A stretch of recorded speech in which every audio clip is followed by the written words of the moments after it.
जवळ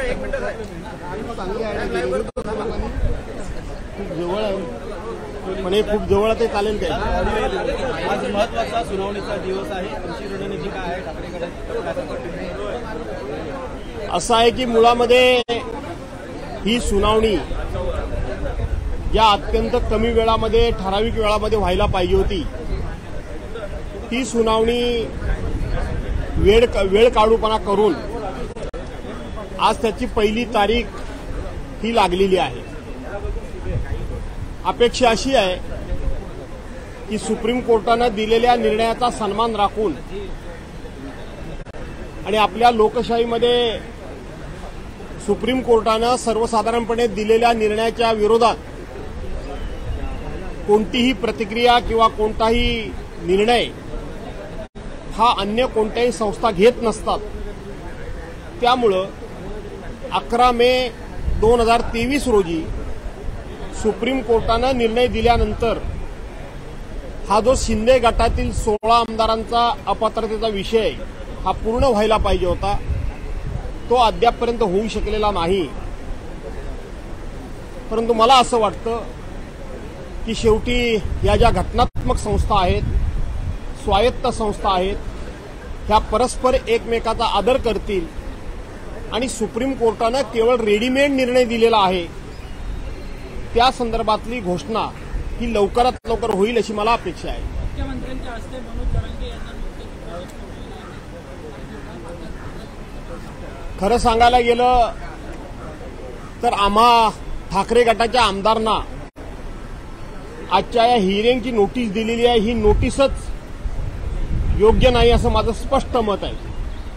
याचं कारण असं आहे की शिंदे गटाचे प्रतोद म्हणून व्हीप म्हणून जी भरत गोगावलेंची निवड ही शिंदे गटानं सुचवली आणि विधानसभा अध्यक्षांनी ती घोषणा किंवा नेमणूक जाहीर केली. याबाबत सुप्रीम कोर्टानं आपलं स्पष्ट मत नोंदवलेलं आहे की भरत गोगावलेंची नेमणूकच ही नियमबाह्य आहे, चुकीची आहे. खरे पक्षप्रतोद हे सुनील प्रभूच आहेत आणि ज्या वेळेला सुप्रीम कोर्ट अशा पद्धतीचं विधान करतं किंवा आपला निर्णय नोंदवतं त्यावेळेला भरत गोगावले हे पक्षप्रतोद म्हणून कायदेशीरदृष्ट्या त्यांचं अस्तित्व संपलेलं असताना आम्हाला नोटीस काढणं, मला असं वाटतं एक प्रकारे हे सुप्रीम कोर्टाच्या निर्णयावर हा अधिक्षेप आहे. सुप्रीम कोर्टानं दिलेल्या निर्णयाचं हे उल्लंघन आहे आणि म्हणून खरं पाहता आम्हाला या ठिकाणी बोलावणं हेच नियमबाह्य आहे असं माझं मत आहे. ठाकरे गटाकडे 500 पानांचं उत्तर देण्यात आलेलं आहे, तर शिंदे गटाकडे 6000 पानांचं उत्तर देण्यात आलेलं आहे. पण खूप मोठी तफावत आहे असं ऐकून सुनावणी असं आहे की त्यांचं उत्तर त्यांनी दिलं, आमचं उत्तर आम्ही दिलं. त्यामुळे त्यांनी किती पानाचं उत्तर द्यावं आणि आम्ही किती पानाचं उत्तर द्यावं याची काय साम्यता एकसारखी असणं अपेक्षित नाही. परंतु आम्हाला उत्तर द्यावं लागणं हेच मला वाटतं सुप्रीम कोर्टानं दिलेल्या निर्णयाच्या विरोधात आहे. सुप्रीम कोर्टाच्या निर्णयाचा एक प्रकारे अवमान करण्यासारखा आहे असं माझं मत आहे. भरत गोगावले यांनी आता प्रतिक्रिया दिली आहे की दूधचा दूध पाणी का पाणी होईल. निकालाची चाहूल त्यांना लागली आहे का कुठे? असं आहे की आपण आज देशामध्ये आणि राज्यामध्ये बघतोय की ज्या स्वायत्त संस्था आहेत त्या संस्था काय निर्णय घेणार आहेत, त्या संस्था कोणावर कारवाई करणार आहेत, त्या संस्था कोणाला क्लीन चिट देणार आहेत, या संदर्भातलं भाष्य हे सध्या महाराष्ट्रातले जे सत्ताधारी पक्षाचे घटक पक्ष आहेत त्या पक्षाचे पदाधिकारी करतायत. अशा प्रकारची अनेक उदाहरणं आज या ठिकाणी मी देऊ शकेन.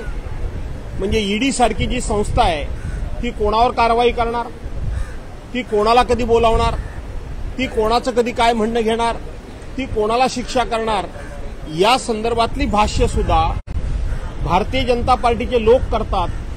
त्यामुळं भरत गोगावलेंनी जर एखादं भाष्य केलं असेल तर मी मगाशी जे विधान केलं की सध्या स्वायत्त संस्थांच्या कुठल्याही निर्णयाबद्दल किंवा कुठल्याही कारवाईबद्दल सत्ताधारी पक्षाचे लोक हे भाष्य करतात. याच्यातूनच स्वायत्त संस्थांची सद्य परिस्थिती काय आहे हे देश जाणून आहे. महत्वाची माहिती ताजी माहिती आता आलेली आहे. मुख्यमंत्री जाण्याला बसलेले आहेत उपोषणस्थळी. तिथे मनोज जरांगे पाटील यांनी उपोषण सोडलेलं आहे मुख्यमंत्र्यांच्या उपस्थितीत. आपली काय प्रतिक्रिया आहे? असं आहे की मनोज जरांगे पाटील यांनी जालना जिल्ह्यामध्ये सुरू केलेलं उपोषण जर मुख्यमंत्री महोदयांच्या उपस्थितीत सोडलं असेल तर मला त्याचा आनंद आहे, परंतु मला ती वस्तुस्थिती माहीत नाही.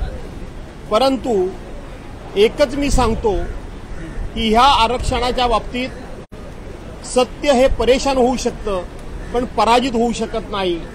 ही वस्तुस्थिती हळूहळू समोर यायला लागलेली आहे. देवेंद्र फडणवीसांनी आणि त्यांच्या सरकारने टिकाऊ अशा प्रकारचं आरक्षण दिलं, अशा पद्धतीचा डांगोरा हा सातत्यानं पिटला जातोय.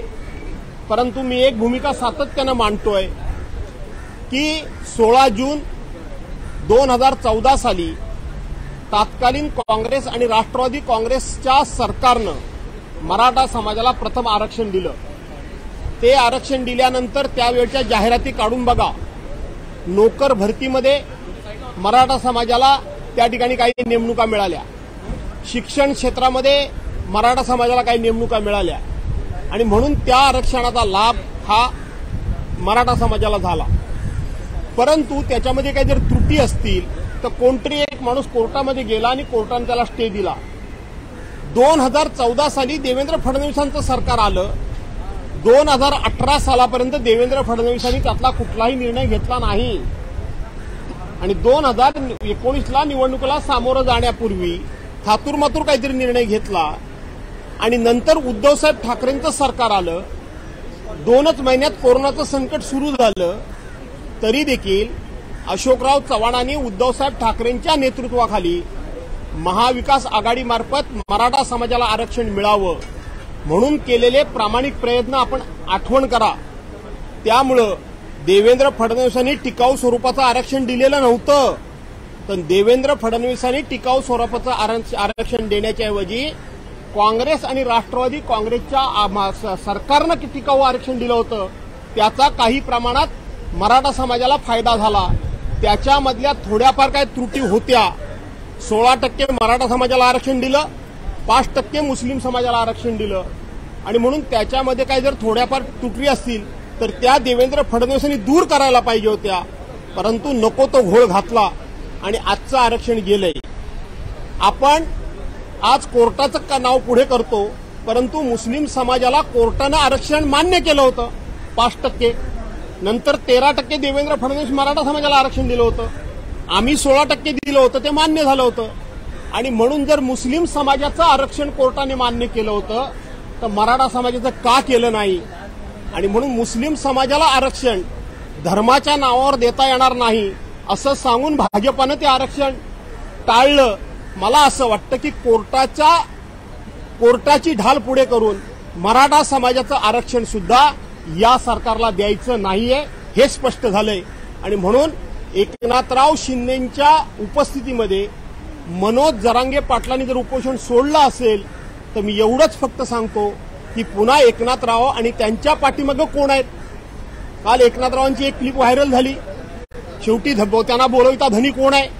आणि म्हणून एकनाथरावांना पुढे करून पुन्हा एकदा मराठा समाजाची फसवणूक होणार नाही याची काळजी एकनाथरावांनी घ्यावी. एवढंच मी याच्यावर भाष्य करेन, यापेक्षा अधिकचं भाष्य करणार नाही. वो सही नहीं है. आपने जो बात अपनी रखी, क्यों आपको ऐसा लगता है कि जो नोटिस भेजी वो सही नहीं है? जो हम उद्धव बालासाहब ठाकरे जी के तरफ से जो हम 16 एमएलए उनके पीछे हैं, उनमें से एक एमएलए के छोड़ के हमें 15 एमएलए को डिस्क्वालिफिकेशन की नोटिस दी गई है. ये नोटिस किसके कंप्लेंट पे दी गई है? तो एकनाथ शिंदे जी के जो पार्टी व्हीप है मिस्टर भरत गोगावले जी, उन्होंने हमारे खिलाफ अध्यक्ष महोदय के पास कंप्लेंट की कि उनका व्हीप का पालन हमने नहीं किया. लेकिन 11 मई को सुप्रीम कोर्ट ने जो डिसीजन दिया है वो डिसीजन में उन्होंने डायरेक्टली कहा है कि हमारे पार्टी के व्हीप लीगली कानून के तौर पे सुनील प्रभु जी हैं, भरत गोगावले ये हमारे पार्टी के वीपी नहीं हो सकते और उनकी जो वहां पे निवड़ हो गई, अनाउंसमेंट हो गई, वही कानून के खिलाफ है, वही नियम बाह्य है। और अगर सुप्रीम कोर्ट ने भरत गोगावले ये वीपी नहीं हो सकता ऐसा सुप्रीम कोर्ट ने कहने के बाद भी और अगर हमें नोटिस दी जाती है तो मेरा दावा है, मेरा कहना है कि ये सुप्रीम कोर्ट के डिसीजन के खिलाफ है, ये डेमोक्रेसी के खिलाफ है, ये एंटी डिफेक्शन लॉ के खिलाफ है, क्योंकि सुप्रीम कोर्ट इसका सर्वोच्च मान रखा जाता है, सुप्रीम कोर्ट के डिसीजन का आदर किया जाता है। सुप्रीम कोर्ट के कोई भी डिसीजन के खिलाफ हम कोई भी कमेंट्स नहीं करते हैं। तो मुझे ऐसा लगता है कि सुप्रीम कोर्ट ने डिसीजन देने के बाद हमें जो नोटिस निकाली गई ये कानून के खिलाफ है, नियम बाह्य है, ये मेरा दावा है, ये मेरा कहना है। शिंदे गुट के जिन विधायकों के डिस्क्वालिफिकेशन के मामले में आज जो सुनवाई हो गई है, इस सुनवाई से आपको क्या उम्मीदें हैं और आपके पक्ष की तरफ से क्या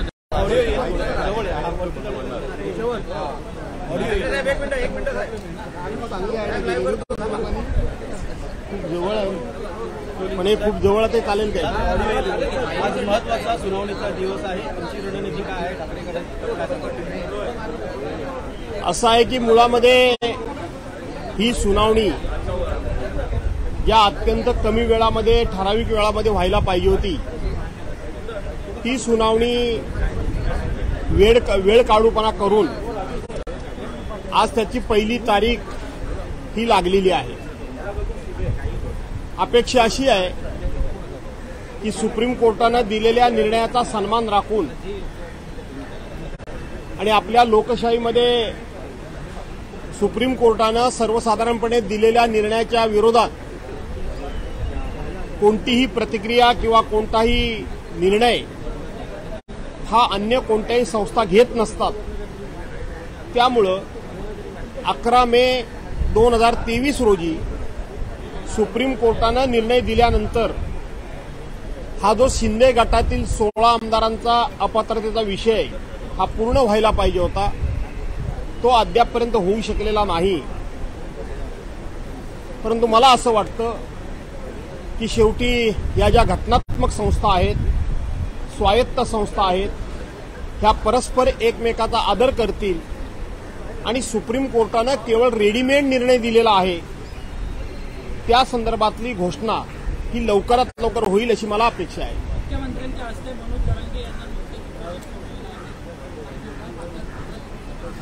खरं सांगायला गेलं तर आम्हा ठाकरे गटाच्या आमदारांना आजच्या या हिअरिंगची नोटीस दिलेली आहे, ही नोटीसच योग्य नाही असं माझं स्पष्ट मत आहे। याचं कारण असं आहे की शिंदे गटाचे प्रतोद म्हणून, व्हीप म्हणून जी भरत गोगावलेंची निवड ही शिंदे गटानं सुचवली आणि विधानसभा अध्यक्षांनी ती घोषणा किंवा नेमणूक जाहीर केली, याबाबत सुप्रीम कोर्टानं आपलं स्पष्ट मत नोंदवलेलं आहे की भरत गोगावलेंची नेमणूकच ही नियमबाह्य आहे, चुकीची आहे।